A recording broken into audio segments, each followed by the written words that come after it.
Hello everyone, my name is Jeff Seaman and I am teaching the Introduction to Java Mobile Development Android. Today is the first day of our class. I will do a little presentation video on the syllabus. I feel bad just to kind of send you some text, say read it, but I just want to kind of explain some things so that you'll understand how the online class will work. It is a little bit different than in person, so kind of bear with me. This is CIT135. It's a 3-credit course. At the top here I have my information such as my name, my email address. I teach a class at the North Campus on every Monday from 6 to 10:15. If you have problems or even just want to talk and kind of go over an assignment, whatever the case is, please reach out to me ahead of time and schedule some time. Don't do it the day of, only because I work in the city and it depends on my schedule. I might not be available, so kind of do it in advance so that we could plan a half hour before class starts or 45 minutes before class starts, and that way I could spend an efficient amount of time and help you out. All right, so I'll start with the description of the course.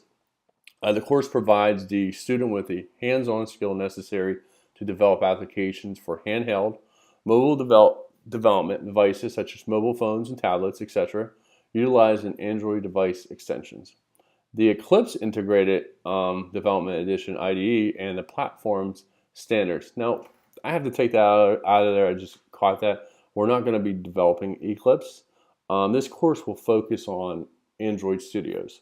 The reason I had that is my previous Android class I taught here was Eclipse, and I got the school to allow us to use Android Studio, which is more up to date with the industry, what's being utilized out there now currently.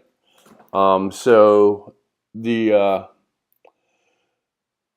specific coverage that we'll include is down at the bottom, which are just the chapters that we're going to read. We're going to go over Meet the Android.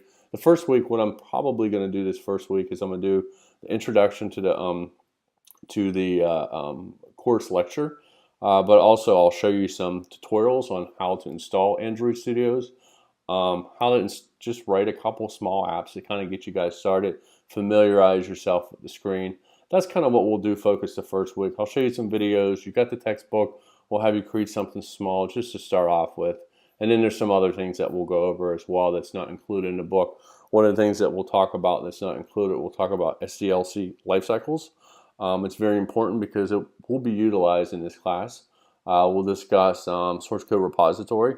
We'll utilize that more or less on our group assignments that we have, because with everybody being online and people being in different locations, what source code repository allows us to be able to share information where, individual A might be in Pittsburgh, someone might be in Chicago. You're able to share the data or source code and go back and forth. And we'll get to that. So basically at the bottom here, I won't read all this. You could kind of read it yourself, but these are some of the different things that we'll go over.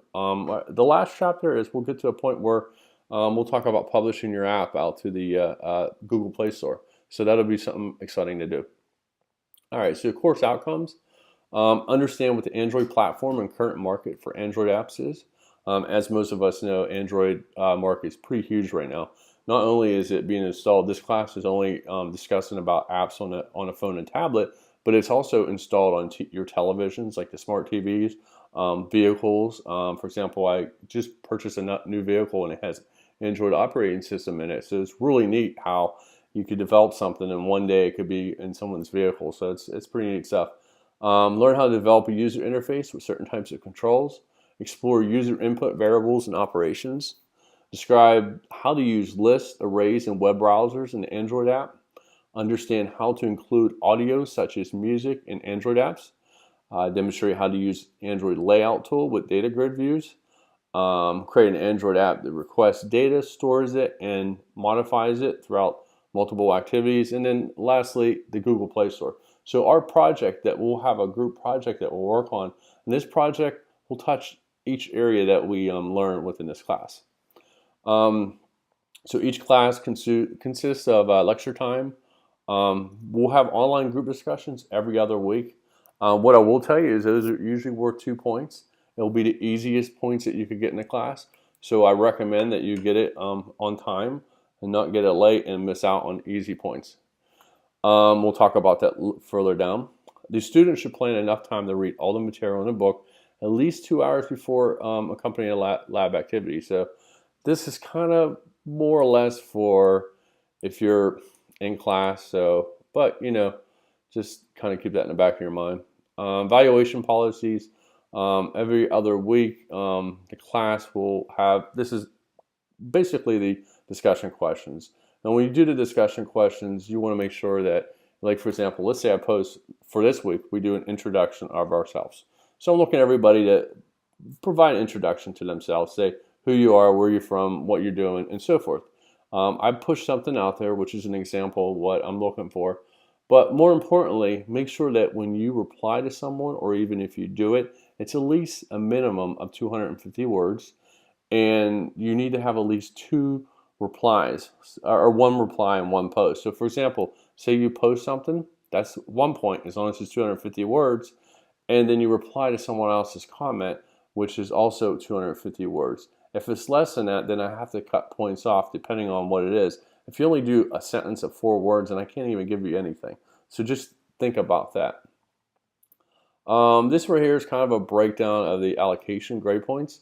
This right here has assignments. There'll be 12 assignments. The points will vary, but here gives you the total points that are involved. So it's about 48% of your grade. The project is worth 30% of your grade. It's 300 points, and this will be a group project. So that'll be the challenge. The challenge is because it allows you to have the ability to, I want to make this as real life as possible. So let's say, for example, you work at Google. You're working on a project at Google, and you're developing this app. More likely, you're probably not going to be in a silo where you're working on it by yourself. You're going to be doing something special with that app. It might be doing security, and there's another group doing something else. So at the end of the day, you're going to have to consolidate all that code. So this kind of gives you that experience of group effort in a project. The discussion questions we talked, there'll be 2 tests. We'll have a midterm and a final. They're worth 100 points. I'll provide you some type of stuff that you could study ahead of time. It'll be online. Instructor feedbacks. Basically, this right here is just a general information, what I talked about earlier about making an appointment to see me in class, whatever the case is. Student responsibilities. You're responsible for doing all your assigned readings for each class from the textbook and or provided handouts, as I mentioned. Just make sure that you're able to do stuff on time. The attendance thing is kind of not really for the online class, because the online allows you to do it in your spare time when you have time. So I say ignore this for the online student. Makeup exams. So what I do is I provide you the ability to make up 1 exam. So in this case, you have 2 exams in this class, a midterm and a final. So let's say that you take the midterm and you come to me and say, Jeff, I didn't do too well in the midterm. I would like to take it over. Okay, that's fine. I'll allow you to take it over, but you have 2 to 3 days to get back to me. If you get back to me too late, then what happens is I already have to have your grade in, and then I can't make it up. It just makes it impossible. But it's not really impossible, but I can make a grade change, but I prefer that you do it within ample amount of time, within 2 to 3 days, and we could kind of rectify that as soon as possible. But let's say that, okay, let's say, for example, you get a 72 on the test, and you come to me and say, I want to remake it, and then you get a 45% on the grade, which is worse than what you took before. I'll take the better grade out of the worst grade, so just remember that. But like I said, you have 2, so if you use that one, you have the final, you can't remake the final up. So just think about that. Other exceptions to the rule, let's say that we're in week 6 of our class, and you haven't really did any work. And there's a reason you haven't did any work. Maybe you're having a family problem at home, or some type of situation. It's a real life situation that is causing you problems. Please don't come to me in week 6 and tell me this issue. I want to know about it ahead of time so that I could work with you and try to rectify the solution, so I could be able to help you out so that you're not too far behind and you don't have a chance in a class. So just remember that. The academic integrity policy, basically don't cheat. Don't go and grab someone else's work. And within this class, at the end of the day, you're cheating yourself. So if you're trying to grab someone else's app that they developed and use it for the class so you get an A, That's awesome. But at the same time, it's not awesome because the only person you're really hurting is yourself. So just remember that. Plagiarism policy, this is kind of really defines someone who is writing papers. We're not going to be writing any reports. We will be writing documentation, but it'll be your own type of work. So it's kind of really hard to plagiarize some information. Special learning and physical accommodations policy. This is just if you have some type of special learning or physical policy. Within this case, you're online versus at home, but if there is some type of problem, please reach out to me and we'll work something out. All right, getting down to assignments. So each assignment or task is completed by one student or a group and has been established for the work on the task at hand. So when I say that, one week I might say, hey, you know what, this is a group assignment. Or one week I might say this is an individual assignment. Or, the project itself will be a group assignment. So just copy and paste assignments, any portion requirements from another student either enrolled within the current semester. So an example is, let's say that, okay, this class right here is last semester I taught the first ever Android programming class at this school, and that was last semester. So you really can't use the assignments that people use because we're using a different edition, so I'm not really concerned about that. But, that's out there. In addition, what I'm doing here is, think of this as when you have an assignment due.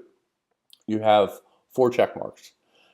Basically, what that allows you to do is be late 4 times. So let's say that, okay, there's an assignment due today. Today's Sunday. So your assignment is due at 11:59 p.m. and you're late. So I am going to assume that you're using your late notice. So what happens is you're late, and now you have up to 4 days to complete that assignment, which is Thursday. So Thursday by 11:59, you have to hand that assignment in.